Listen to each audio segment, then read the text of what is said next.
Bonjour et bienvenue sur Campus Chanel pour cette orale thématique. Alors on s'intéresse aujourd'hui à la réforme 2021 du lycée et du bac, une réforme qui sonne la fin des séries en voie générale et l'arrivée de spécialités et qui suscite aussi pas mal de questions chez les lycéens et les parents. L'une d'entre elles, c'est comment bien choisir ses spécialités en première. On va y répondre au mieux tout au long des 3 parties de cette émission et on commence par la première avec réforme du bac, état des lieux. C'est parti.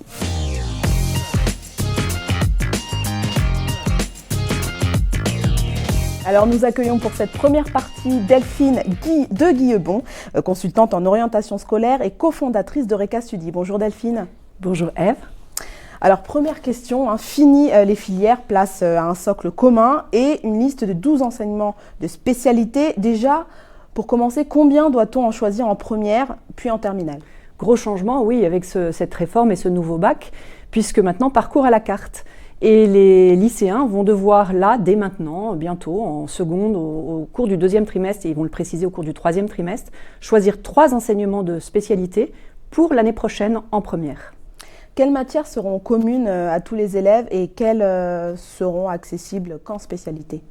Alors, par exemple, le français, la philo en terminale, l'histoire géo, l'éducation morale et civique, les langues, le sport et l'enseignement scientifique vont être des matières qui seront communes à tous les lycéens, quelle que soit leur série. Alors à peu près, je ne sais pas si vous savez, combien d'heures de cours ils auront en tronc commun uniquement ? En tronc commun, il me semble que c'est 16h30 et en enseignement de spécialité, 12.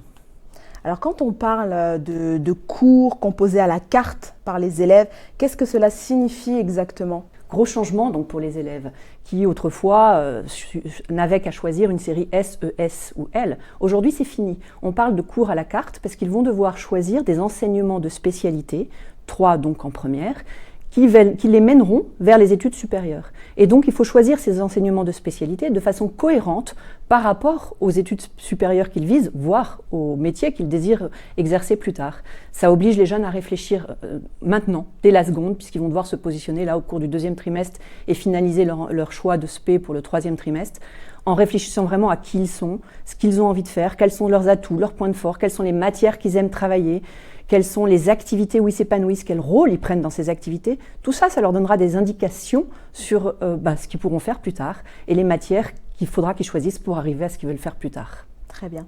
Et si, par exemple, on s'est trompé, est-ce que vous avez déjà vu des élèves qui se sont trompés dans le choix de leur spécialité ? Et comment ça se passe dans ce cas-là ? Dans quel cadre on peut changer ça ?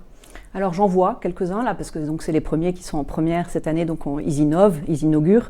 J'en vois quelques-uns qui se disent « Oh là j'ai pris les maths et c'est beaucoup trop dur » ou « Oh là j'ai pris la physique et ça me plaît pas trop ».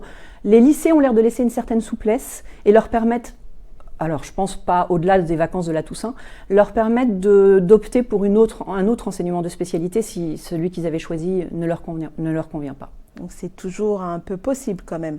C'est toujours un peu possible, mais franchement, attention, c'est délicat. Alors, choisir ses spécialités, ce n'est pas seulement juste choisir comme ça une matière, tout simplement.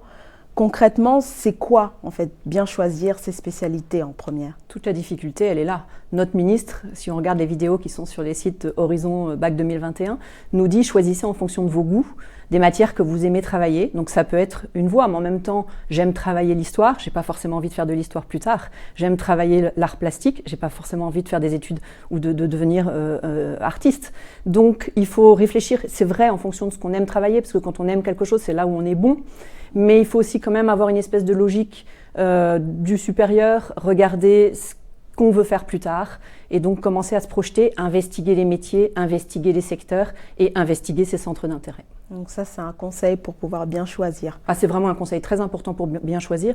Prendre ce temps, se poser, réfléchir à qui je suis, réfléchir à comment je fonctionne. En fonction de comment je fonctionne, les chemins seront différents. Si je suis, par exemple, très autonome, peut-être que l'université me conviendra très bien.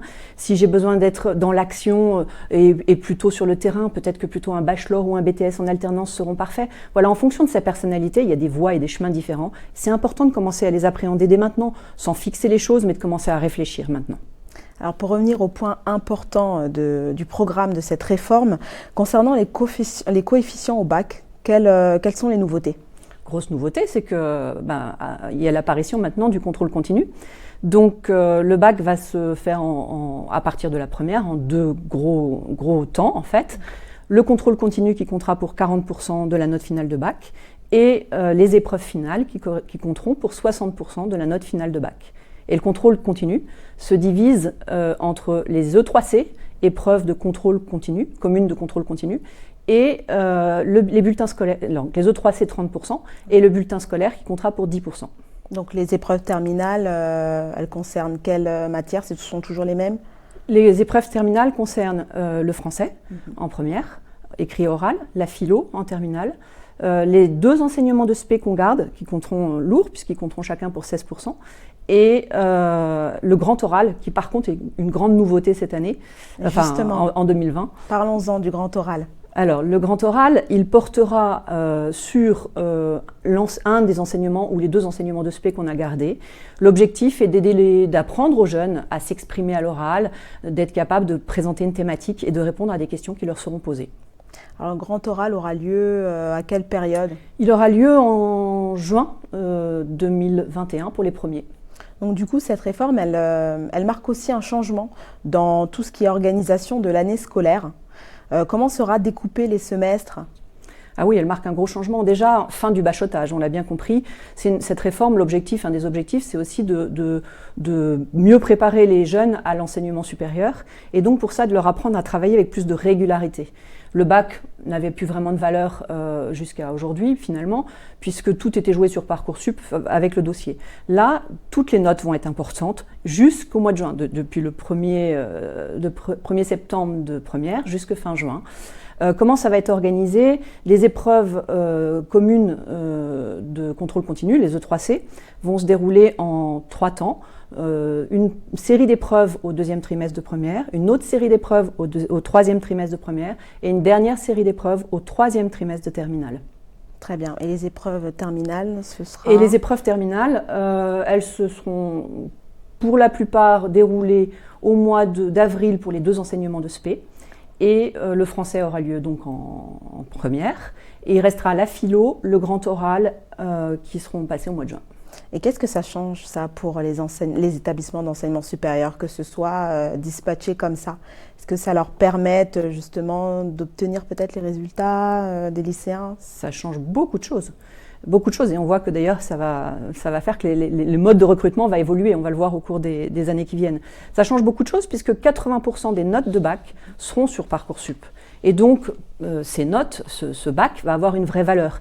Il y a pas mal de concours, Sciences Po le premier, qui est en train de disparaître, enfin ils font disparaître les épreuves écrites, et ça sera juste une sélection sur le dossier scolaire et sur un oral. Probablement que d'autres écoles et concours se positionneront de la même façon.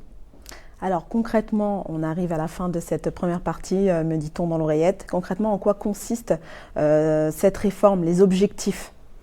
L'objectif, il est triple. Le premier, c'était de redonner du sens au bac, redonner de la valeur au bac. On vient de le voir avec les notes sur Parcoursup. Le deuxième, il est d'aider les jeunes à se remettre au travail, de mieux préparer ce qu'on appelle le continuum bac-3, bac+3 pour être plus source de réussite dans le supérieur. On voit qu'il y avait pas mal d'échecs dans le supérieur. On veut remédier à ça. Le troisième aussi, c'est peut-être de se remettre à niveau. Le monde bouge, le monde est en évolution. On demande des connaissances de plus en plus pointues. Et ce bac, avec ses enseignements de spécialité à la carte, va permettre de faire des spécialistes. Très bien. Justement, on va se pencher dans la deuxième partie sur comment l'enseignement supérieur a pu s'adapter à cette réforme. Merci Delphine de nous avoir éclairé sur cette réforme 2021 tant attendue. Place maintenant à la deuxième partie de cet oral où nous allons nous pencher sur les élèves qui se destinent à des études scientifiques.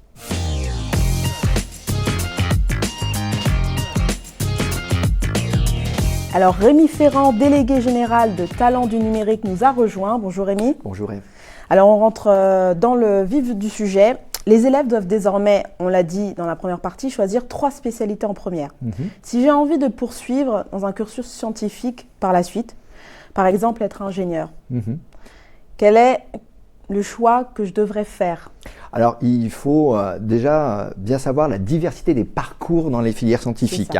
Donc, il y a effectivement des filières scientifiques de type ingénieur, des filières scientifiques mais de type médecine ou des métiers de la santé. Et en fonction effectivement de ces différents choix qui sont quand même très structurants, le parcours de spécialité sera différent et donc les choix de spécialité seront différentes. Si on voit par rapport à l'idée de rentrer dans une école d'ingénieur, donc il y a les écoles d'ingénieurs sur prépa et les écoles d'ingénieurs avec prépa intégrée. Donc très rapidement, on va avoir 3 grandes spécialités qui vont émerger et ce seront mathématiques, physique et numérique et sciences informatiques, mais également ça peut être sciences de l'ingénieur en fonction effectivement de la spécialité de l'école d'ingénieur parce que la diversité d'écoles d'ingénieurs est réelle. Et ensuite, il y aura ce choix à faire entre la première et la terminale. Et là, encore une fois, en fonction de l'école d'ingénieur, ce ne sera pas forcément les mêmes spécialités. Cependant, il y a quand même un consensus pour dire que la place de la spécialité mathématique restera prépondérante. Et ensuite, en fonction effectivement de l'école d'ingénieur ou du parcours de classe prépa qu'on souhaite faire, on retrouvera NSI, donc numérique, sciences informatiques, sciences de l'ingénieur ou physique, chimie. Donc c'est comme ça qu'il faut le voir. Donc en première, prendre effectivement des spécialités scientifiques larges et en terminale, mathématiques avec un choix de combinaison avec celle qui reste. Justement, on va parler tout de suite des combinaisons. Alors déjà dans un premier temps, vous dites que maths, on ne peut pas y copier, c'est très important. Alors, il faut savoir que c'est pas aussi clair que ça. Ça veut dire que, typiquement, moi je représente les établissements de formation du numérique et on peut faire des formations dans le numérique sans avoir un grand niveau de mathématiques. Mais dans la réalité, notamment pour intégrer des classes préparatoires, le niveau de mathématiques sera demandé et un niveau assez exigeant. Donc, on ne pourra pas faire impasse sur les mathématiques. Donc, mais il faut savoir que, typiquement, pour entrer dans le numérique et dans les formations du numérique, il y a des formations du numérique où on demande des niveaux de mathématiques moindres, mais globalement tout de même… Il faut quand même choisir… Exactement. Dans la combinaison, il y aura quand même maths. On ne peut pas faire l'impasse pour entrer dans l'école d'ingénieur ou même des cursus à l'université sur les mathématiques. Et il y aura une exigence forte. Typiquement, il ne faut pas oublier, effectivement, dans les types de formations scientifiques, les IUT. Il faut savoir qu'il y a 24 IUT, 16 sont sur la voie industrielle, donc rapidement scientifique. Et sur les 24 UT, il y a eu des recommandations faites par les professeurs du UT, 24 sur 20 IUT sur 24, il est demandé d'avoir fait des spécialités mathématiques en disant que la spécialité mathématique était très adaptée. Donc là aussi, on retrouve les mathématiques et derrière, NSI, sciences de l'ingénieur, physique, chimie.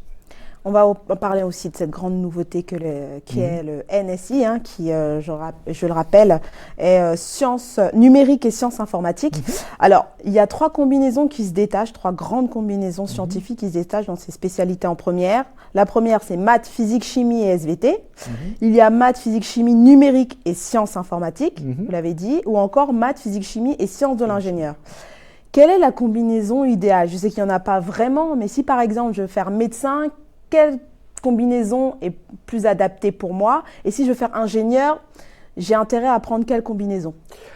Encore une fois, vers la médecine, il y aura une combinaison autour de la SVT, autour des sciences de la vie, bien évidemment, avec des mathématiques ou de la physique.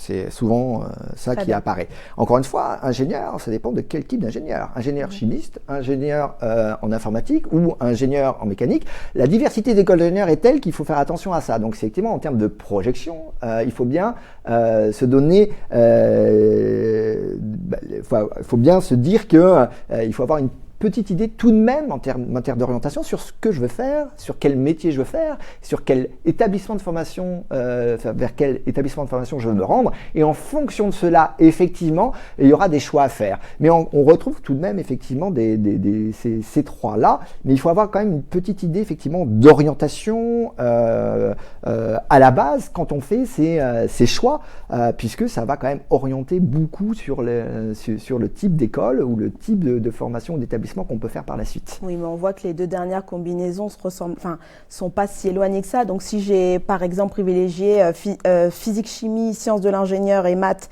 plutôt que physique, chimie, maths et numérique et sciences informatiques, je peux quand même me rattraper derrière. Surtout, c'est que derrière, typiquement, quand on voit pour les classes préparatoires, il y a une diversité de classes préparatoires. Donc, il y a maths physique, il y a MPSI, donc sciences de l'ingénieur, il y a PCSI, et aussi, et ça, c'est la nouveauté et c'est intéressant, c'est qu'on va créer une classe préparatoire intégrant davantage l'informatique qui s'appellera MPI, donc mathématiques, physique et informatique. Et donc là, on voit aussi tout l'intérêt de cette réforme, c'est la capacité aussi de l'enseignement supérieur à se renouveler et à devenir plus agile et à intégrer véritablement ce parcours de spécialité. Ces parcours de spécialité, cette réforme autour des spécialités ne marchera pas si l'éducation nationale et l'enseignement supérieur ne s'adaptent pas à cette diversité de parcours. D'où l'intérêt effectivement de créer de nouveaux types de prépa, de créer des cursus pour rattraper peut-être d'éventuels retards qu'on aurait eu au niveau du lycée, pour intégrer ensuite des écoles d'ingénieurs ou une formation ou l'université tout simplement. Et donc cette agilité-là, on l'attend de l'enseignement supérieur, puisqu'il y aura des vraies différences de niveau sur certaines matières au niveau de l'enseignement supérieur ou à l'arrivée de l'enseignement supérieur. Justement, ils ont peut-être essayé de se rattraper en créant une nouveauté, vous l'avez dit tout à l'heure, la grande nouveauté de cette réforme, c'est NSI. Alors, un mot là-dessus rapidement. Pour les parcours scientifiques, encore une fois, quand on reprend les enseignements de spécialité, on retrouve les spécialités, en tout cas les matières qui étaient prépondérantes sur le bac scientifique que nous connaissions. Donc effectivement, il y a la SVT, les mathématiques et la physique, les sciences de l'ingénieur. Et effectivement, est apparue une nouvelle spécialité qui est quand même globalement scientifique, qui est NSI, donc numérique et sciences informatiques, qui était une demande quand même forte et des étudiants de formation et des entreprises du numérique, puisqu'il faut savoir qu'il y a une très forte tension au niveau de l'emploi dans ces métiers-là, et aussi que les compétences numériques sont globales et vont bien au-delà finalement des besoins propres du secteur du numérique. C'est-à-dire qu'il est important que l'ensemble des élèves, des étudiants aient aussi des compétences numériques et qu'on globalement ces étudiants montent en compétences numériques. Donc c'est aussi pour ça qu'il y a intérêt NSI évidemment pour poursuivre vers des formations et des métiers numériques, mais NSI aussi pour avoir des compétences numériques pour évoluer ensuite dans n'importe quel secteur de l'économie et finalement n'importe quel emploi. Il n'y a pas d'emploi qui ne sera pas impacté par les compétences numériques. Et là, c'est une grande nouveauté. Et encore une fois, par rapport à cette nouvelle spécialité, il conviendra déjà d'en faire de la place à cette nouvelle spécialité, donc qu'il y ait davantage de lycées qui proposent NSI qu'à l'heure actuelle, et ensuite que l'enseignement supérieur, par rapport à ce volume d'heures que représente 2 années de spécialité, là, vous parlez d'adaptation justement. Toujours comment d'adaptation, l'enseignement supérieur s'est adapté à cette réforme? C'est en cours. Donc typiquement, comme au niveau des classes prépa, on voit bien qu'il y a une nouvelle filière de classe prépa qui va être créée, donc maths, physique, informatique. Et donc à l'horizon 2021, il devrait y avoir un cursus qui prend en compte finalement le fait qu'on a eu 2 années de numérique et sciences informatiques. On sait très bien, je représente que beaucoup d'établissements de formation du numérique, que ce soit école d'ingénieurs ou universités, vont développer des semestres ou des cours adaptés pour des personnes qui auront fait ou pas fait numérique et sciences informatiques. On ne pourra pas mettre au niveau bac plus 0, bac plus 1, des personnes ayant fait 2 années de spécialité numérique et sciences informatiques et des personnes qui ne l'ont pas fait. Il y aura une telle distorsion qu'il va falloir faire soit des cours de rattrapage ou des cursus adaptés ou des semestres banalisés pour effectivement retrouver un même niveau à l'horizon de 6 mois, 1 an et pour finalement avoir le même diplôme. Donc c'est ça qui est en train d'être mis en place. Certainement au niveau des écoles d'ingénieurs et des universités. Mais il y aura quand même des attendus. Ça veut dire que, encore une fois, sur les choix de spécialités, il y a des spécialités qui seront demandées, exigées pour pouvoir rentrer. Très bien. Juste une dernière question pour conclure cette deuxième partie, parce qu'on me dit que c'est déjà la fin de cette seconde partie. Cette réforme, c'est aussi une manière de pouvoir façonner son parcours dès le départ. Du coup, ça demande aux lycéens en quelque sorte d'être décisifs, de savoir déjà en seconde, en première, quelle spécialité et être sûr de la poursuite de ses études. Comment peuvent-ils bien choisir à ce moment-là, alors que déjà en terminale, on avait déjà du mal à se projeter? D'où l'intérêt peut-être d'avoir des spécialités qui permettent une forme d'agilité sur les choix de parcours. Mais les tendances globales vont rester, ça veut dire qu'il y aura des majeurs et des mineurs. Et la mineure, c'est certainement la spécialité qui va tomber lorsqu'on ira en terminale. Mais sur le choix global de faire plutôt des sciences humaines, plutôt des sciences sociales, plutôt des sciences économiques ou plutôt des sciences tout court, mathématiques ou autres, va rester. Et après, aussi, et là je prêche pour ma paroisse, il y aura toujours effectivement la possibilité d'aller vers les métiers et les formations du numérique, puisque pour le coup on a besoin de tout le monde. Et en ayant NSI, on s'ouvre typiquement beaucoup de portes, puisque encore une fois les besoins sont tels. Mais la réalité effectivement, c'est que ces grandes majeures vont tout de même un tant soit peu perdurer, mais on va pouvoir les coloriser avec d'autres spécialités. Et c'est ça qui est intéressant, c'est la couleur qu'on va donner à des parcours peut-être un peu traditionnels par ailleurs. Merci Rémi pour toutes ces informations concernant les études scientifiques. Comment choisir sa spécialité. J'espère qu'on a pu vous éclairer. Chaque spécialité, je le rappelle, sera enseignée 4 heures par semaine en première, puis 6 heures en terminale. Ça, petite info. Nous nous sommes penchés sur les études scientifiques. Nous allons faire de même du côté études commerciales et littéraires avec cette troisième partie et dernière partie.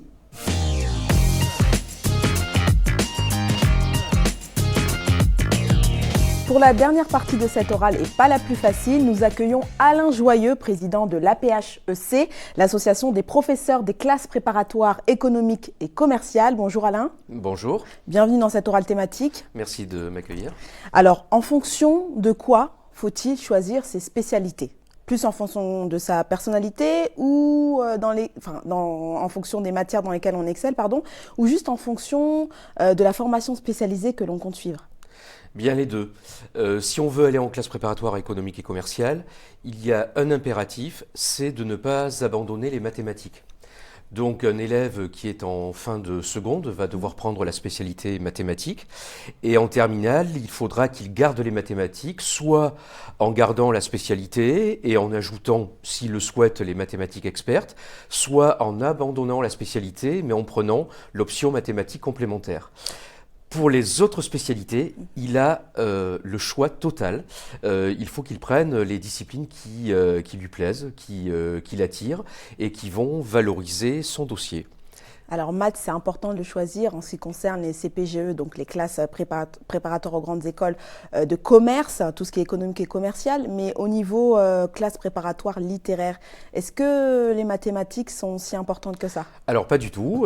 Pour les classes préparatoires littéraires, on peut totalement abandonner les mathématiques et là, le choix est beaucoup plus large puisqu'évidemment, il y a des spécialités littéraires que l'on peut conseiller aux élèves, comme les langues et littérature, culture antique, tout ce qui relève des humanités, de l'histoire, géographie, géopolitique et sciences politiques. Là, il n'y a pas de prérequis puisque les classes préparatoires littéraires accueilleront tout le monde, y compris d'ailleurs des élèves qui auront fait le choix de spécialités scientifiques. Alors juste avant de rentrer dans le vif du sujet et de parler des spécialités, des combinaisons possibles et adéquates, quels sont rapidement, petit rappel, les différences entre les CPGE économiques et commerciales et d'un côté les CPGE littéraires ? Alors, dans les deux cas, les CPGE donc, sont en cursus en 2 ans, mais qui s'inscrit dans un cursus lui-même en 5 ans, débouchant sur le master en grande école. Lorsqu'on entre dans une classe préparatoire économique et commerciale, on prépare l'entrée dans une grande école de management. Il y en a 32 qui accueillent les élèves de classe préparatoire. Et au bout de 3 ans en grande école, les étudiants sont diplômés avec un master en management accrédité nationalement et internationalement. Au niveau des littéraires, c'est un petit peu plus diversifié. Les élèves peuvent passer un concours d'entrée pour intégrer une grande école de management. Mais ils peuvent aussi aller vers des écoles de journalisme, vers des instituts de sciences politiques qui prennent à Bac+2, il y en a encore. Ils peuvent aller vers le CELSA, une école de traduction. Donc là, le champ, où certains d'ailleurs intègrent après la prépa littéraire une licence 3 à l'université et continuent ensuite en master. Sur les 3 spécialités obligatoires, vous conseillez de choisir combien d'enseignements vraiment centrés sur la prépa qu'on envisage d'intégrer et une de manière générale? Alors, pour aller en classe préparatoire économique et commerciale en première, idéalement, on prend la spécialité maths. Et si on est vraiment sûr de vouloir aller dans une classe préparatoire économique et commerciale, idéalement, il faut prendre la spécialité histoire, géographie, géopolitique et sciences politiques, et ou la spécialité sciences économiques et sociales. Et puis peut-être une 3e spécialité si on n'a pris que l'une des 2 que je viens de citer, qui peut être les langues par exemple ou les humanités. Au niveau de l'orientation vers la classe préparatoire littéraire, en première, là on a, je le disais tout à l'heure, vraiment le choix. Idéalement, il s'agit de prendre une spécialité liée aux humanités, à la philosophie, aux langues peut-être, aux langues et sans doute prérequis important aux cultures, aux langues et cultures antiques, pour s'initier un petit peu au latin et au grec. Et plus précisément, quelle matière inclure coûte que coûte si on veut faire une prépa littéraire et si on veut faire une prépa éco et Alors, si et on veut faire une commerciale? prépa littéraire, il faut absolument commencer du latin et ou du grec. Ah, Pour aller en classe préparatoire économique et commerciale, il faut absolument continuer les mathématiques. très bien. Et c'est un avantage que toutes les matières littéraires soient déjà dans le tronc commun? Oui, c'est un avantage évidemment, mais on sait très bien qu'en classe préparatoire littéraire, les enseignements vont être de haut niveau et il est tout à fait judicieux d'avoir valorisé dès le lycée par un choix pertinent de spécialité sa valeur ajoutée pour la classe préparatoire. Alors, concernant les combinaisons, il y en a 2 vraiment privilégiées. Et en général, les élèves associent les enseignements scientifiques à des enseignements de sciences humaines. Est-ce que vous conseillez plutôt cette combinaison-là ou l'autre qui concerne les sciences humaines et sociales, avec une seule spécialité en maths? Oui, alors pour aller en classe préparatoire économique et commerciale, il faut absolument combiner une spécialité de mathématiques et une spécialité de sciences humaines. Pour les classes préparatoires littéraires, on peut tout à fait combiner 2 spécialités de sciences humaines. D'accord. Alors, vous nous avez dit que le latin, c'était assez important pour Oui. les prépas littéraires, mais le latin déjà et le grec, ça compte en bonus pour le baccalauréat déjà. Oui, ça compte en bonus puisque ce sont les points au-dessus de la moyenne qui vont pouvoir compter. Ceci dit, il ne faut pas affoler les futurs candidats. Un élève qui n'aurait pas du tout fait de langue ancienne au lycée et qui souhaiterait malgré tout aller en classe préparatoire littéraire pourrait commencer une langue ancienne en première année de classe préparatoire littéraire. Alors, comment avec tout ça être en cohérence avec les attendus des prépas? Alors, en termes de cohérence, donc il y a les choix de spécialité que nous venons d'évoquer, et puis peut-être la cohérence, elle vient dans la manière de travailler au lycée qui permet de mieux se préparer à l'enseignement supérieur et aux classes préparatoires. C'est-à-dire ne pas se contenter d'apprendre et de faire le travail qui est demandé par les professeurs, mais faire preuve de curiosité, suivre l'actualité économique et sociale, lire la presse, suivre les médias, participer à des débats avec sa famille, avec ses camarades, etc. Car en classe préparatoire, la grande différence avec l'enseignement secondaire, c'est qu'on va demander aux étudiants effectivement d'apprendre, d'accumuler des connaissances, mais on va surtout leur demander de réfléchir, de répondre à des problématiques. Et c'est vrai que plus on s'y prépare en amont au lycée, plus c'est un gage de succès pour la classe préparatoire. Alors, les lycées ne proposeront pas systématiquement les 12 spécialités prévues par la réforme du bac, mais uniquement 7 spécialités. Donc, votre établissement, si elle ne propose pas une spécialité dans les 12, vous serez obligé de changer de lycée. Oui. Voilà, pour trouver le lycée adéquat. En ce qui concerne l'enseignement supérieur, du côté des écoles de commerce, comment on s'est adapté à cette réforme ? Alors pour l'instant, on ne s'est pas adapté puisque les élèves du nouveau bac vont arriver dans nos classes en 2021. Ceci dit... comment vous avez préparé le terrain en gros ? On a beaucoup préparé le terrain déjà. Comment ? Alors, pas côté prépa littéraire, puisque là, ça ne change rien en réalité, puisque les classes préparatoires littéraires accueillaient déjà tous les bacheliers, qu'ils soient S, ES ou L. Donc, pour elle, finalement, la réforme ne change rien. Là où ça change, effectivement, c'est pour les classes préparatoires économiques et commerciales, puisque jusqu'à maintenant, il y avait 3 filières au sein des classes préparatoires économiques et commerciales. La filière ECT pour les bacheliers technologiques, celle-là, elle va demeurer. Et 2 autres filières, filière S pour les ECS pour les bacheliers S et filière ECE pour les bacheliers ES. Comme les séries ES et S disparaissent, évidemment, on ne peut pas continuer avec ce système. Donc, à partir de la rentrée 2021, les classes ECE et ECS vont fusionner et vont s'appeler très probablement, ce n'est pas encore officiel, mais c'est quasiment certain, ECG, c'est-à-dire classe préparatoire économique et commerciale générale. Il y aura donc 2 voies en classe préparatoire économique et commerciale, la voie ECT pour les bacheliers technologiques et la voie ECG pour tous les autres. Ceci dit, on sait très bien que dans cette voie ECG, on va accueillir des élèves qui auront des profils différents. Certains auront fait des mathématiques, mais simplement la spécialité. D'autres auront fait la spécialité plus les maths expertes. D'autres encore auront fait la spécialité mathématiques en première, l'auront abandonné en terminale en ne gardant que les mathématiques complémentaires. Donc ça permet un large choix de candidats. Voilà. Donc, dans la classe préparatoire ECG, il y aura le choix entre 2 options de mathématiques, des mathématiques approfondies, qui vont être destiné plutôt à des élèves bons en maths, à des élèves qui ont gardé la spécialité en première et terminale, parfois avec les maths expertes, et puis des mathématiques appliquées pour ceux qui auraient un niveau peut-être plus moyen en mathématiques ou qui simplement ne voudraient pas faire trop d'heures de mathématiques dans l'enseignement supérieur. Et puis dans cette filière ECG, il sera proposé également le choix entre l'option géopolitique et l'option économie, sociologie et histoire du monde contemporain. Très bien. Alors, cette orale thématique touche malheureusement à sa fin. Juste en un mot ou une phrase, quel ultime conseil vous donneriez aux étudiants et à leurs parents pour justement ne pas passer à côté de ce choix décisif ? Le conseil, c'est que le système apparaît compliqué et en réalité, il ne l'est pas. Il ne faut pas s'inquiéter. C'est vrai que la multiplicité des choix peut inquiéter. Dans la réalité, c'est très simple. Quelle que soit la spécialité choisie, on peut aller en classe préparatoire littéraire. Et à partir du moment où on n'a pas abandonné les mathématiques, quoi qu'on ait fait par ailleurs, on peut candidater en classe préparatoire économique et commerciale. Donc c'est finalement assez simple. Très bien, on va terminer sur ces phrases-là. Merci Alain Joyeux d'avoir été avec nous. Merci à vous de nous avoir suivis. J'espère qu'on a pu vous éclairer sur cette fameuse réforme 2021 du bac et du lycée. On se retrouve très vite sur Campus Chanel dans un autre oral thématique. Merci.